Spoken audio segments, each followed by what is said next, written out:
Hey family, welcome to today's Inspirational Vitamin. This will come from John chapter 4, and we will start off from verse 43, and we'll read to verse 54. It says, after the 2 days he left from Galilee. Now Jesus himself had pointed out that a prophet has no honor in his own country. When he arrived in Galilee, the Galileans welcomed him. They had seen all that he had done in Jerusalem at the Passover feast, for they also had been there. Once more he visited Cana in Galilee, where he had turned the water into wine. And there was a certain royal official whose son lay sick at Capernaum. When this man heard that Jesus had arrived in Galilee from Judea, he went to him and begged him to come and heal his son, who was close to death. Unless you people see signs and wonders, Jesus told him, you will never believe. The royal official said, sir, come down before my child dies. Go, Jesus replied, your son will live. The man took Jesus at his word and departed. While he was still on the way, his servants met him with the news that his boy was living.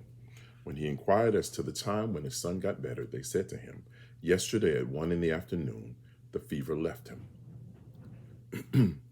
And then it says, then the father realized that this was the exact time at which Jesus had said to him, your son will live.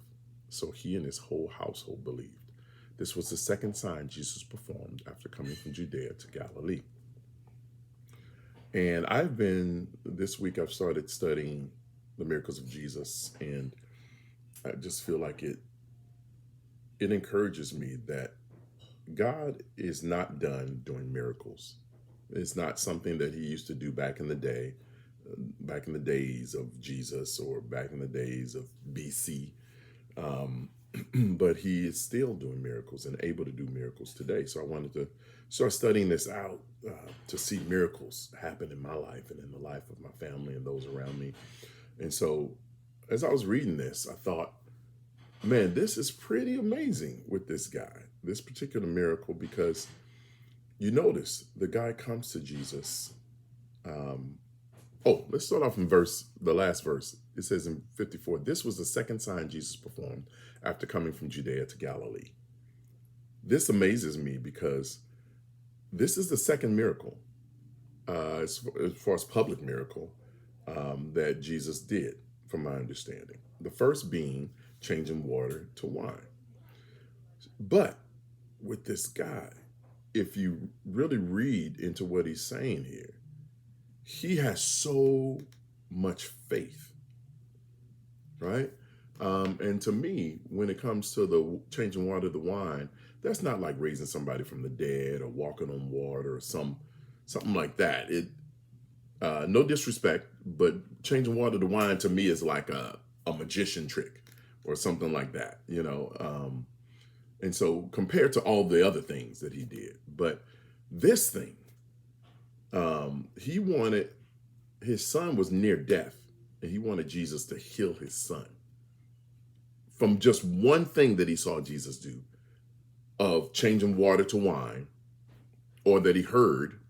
He thought, man, this person can heal my son and prevent him from dying. And I thought, that's some amazing faith. And just because he's able to do this one thing doesn't necessarily mean he's able to do this other thing. But I believe that this royal official allowed the small miracle that Jesus did to build his faith that Jesus could do something greater. And so I want us to have that same mindset and allow some of these smaller miracles or smaller blessings that God has given us to motivate us and to spur our faith to know that God is able to do greater things than what he's already done. So the things that seem insurmountable, that seem like, man, it's never going to happen, those impossible prayers that we have going into 2022. Let's look at 2021. Let's look at 2020. I have my impossible prayers. I'll say this quickly and then I'll move on, but I have my impossible prayers on our wall here from 2018, 2019, 2020, and 2021. And I refer It's my vision boards, but it's got some impossible prayers on there. And I refer to it often as motivation, that God is able to do these things. He's able to do these things. This is 2019. I put this house on here. This is the last thing I put on here.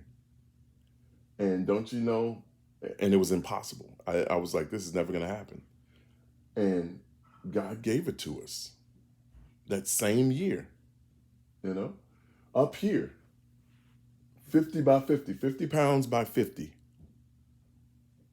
I didn't think that would ever happen because, as you can see, my health goals have been around every year. And I never really got it. I never really got it every year. And then 50 by 50, it's like God gave it to me. And so I'm hoping this is encouraging you. I know it's long, but let's allow the small miracles to really encourage us and inspire our faith to greater miracles from God. Have a great weekend. Peace.